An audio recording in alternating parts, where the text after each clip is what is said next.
जों दिनै बामोनगाव बाजाराव फैदोंलाय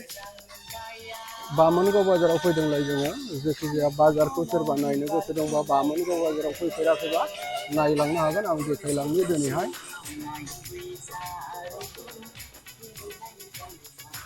नैबे जोंनिनो बामोनगाव दखानाव सिखाबो फानो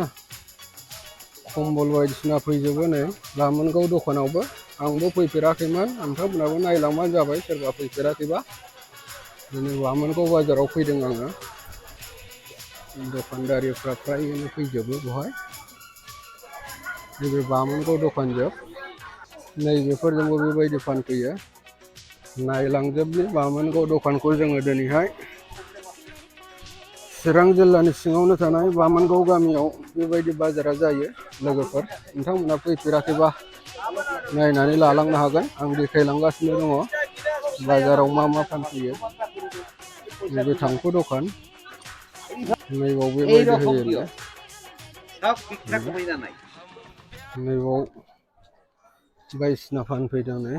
थोरसि लथा बायलाय फाननाया बेसेबां जायो जों होनबा दस्राजों नायलांबावनि बाजार नैबेजों हाबनि जोङो बाजार नायनो बामोनगाव बाजारखौ मा फानो नायलांनि दिनै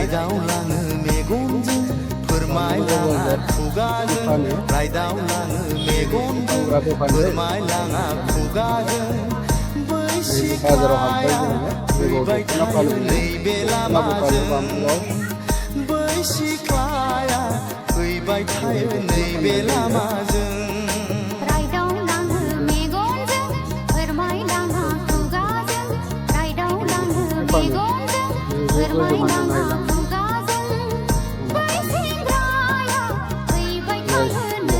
बामोनगाव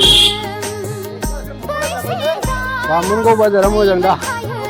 दे बामोनगाव बाजारनि दे बियो बामोनगाव बाजाराव आंबो फैफेराखैमोन बामोनगाव बाजारनि दखान मैगं थाइगं दखान बियो आपेल आंगुर फानदों